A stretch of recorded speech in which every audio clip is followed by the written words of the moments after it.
Selam dostlar, benim ismim Miloşem. Bugün biz üçüncü hikayeni okuyuz. Onun avtoru Don Çeligin. Hikaye Doğan Kırmızı turunda hem tiyin turunda bulacak.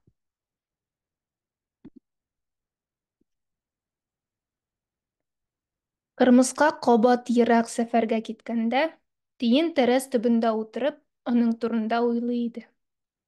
Кинәт ул куркып калтырый башлады һәм уйлап куйды.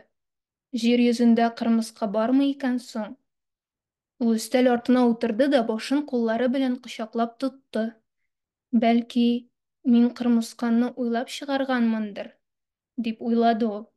Аның уйлары караңгыланды, һәм тиен хәзер бик нык боегырмын да, селкенә дә алмас булырмын дип курыкты. Шулай да ул сикереп торырга өлгерде, урамга чыкты, ботактан төште дә урманга чапты. Тиздән тиен мунча чикерткәсен очратты. Шикерткә, диде ул көчкә хәлдән тайып. Синең берәр вакыт кырмыска турында ишеткәнең бармы? Мунча шикерткәсе берни җавап бирмәде, әмма йөзе уйчанланып калды. Кырмыска, дип мыгырдады ул. Ишеткән бармы минем аны? Кем дисең әле? Кырмыска, диде тиен. Кырмыска, кырмыска, дип кабатлады мунча шикерткәсе уйчан гына. Кырмыска, кырмыска. Аннан ул башын чайкады. Юк, диде. Минем аның турында бер дә ишеткәнем булмады. Ой, дип уфтанды тиен. Мин аны уйлап чыгарганмын димәк. Чынмы? Дип кызыксынды мунча чикерткәсе. Ул бигрәк ярата иде төрле уйдырмаларны. Ләкин тиен тизрәк юлын дәвам итте һәм шул ук сорауны коңгызга, акчарлакка, филгә һәм чыпчыкка бирде. Тик берәү дә кырмысканы белми иде. Юк, диләр иде алар. Кырмыска? Юк, кызганыч юк. Алар саз кындызы, киндер чыпчыгы, гну антилопа, су күсесе, мөгезле ат турында беләләр иде. Һәм кырмыска турында бер дә белмиләр. Кич җиткәндә тиен өенә кайтырга чыкты.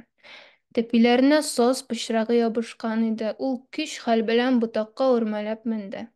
Тәмам буйыгып, ул үз өйенең ишек төбендә утырды. Кояшның соңгы нурлары аның битендә шуышып йөрделәр.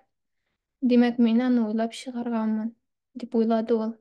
Мин аның алга аякларын да, аның җир йөзендә иң катысы бал яратуын да уйлап чыгарганмын.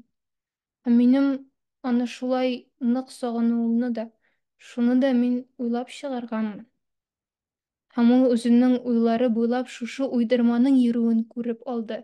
Менә алар бергә, кочакланышып, яр буенда утыралар. Хәтта бу уйдырманың аңа ниндидер аңлаешсыз нәрсәне аңлатуын да ишетте. Шулай йоклап та китте ул бу җәйге җылы кичтә, өенең ишек төбендә үк.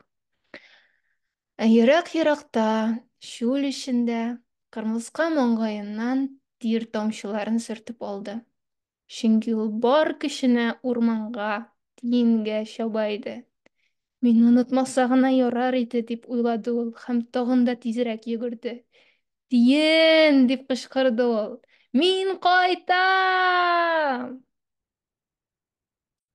Бетте.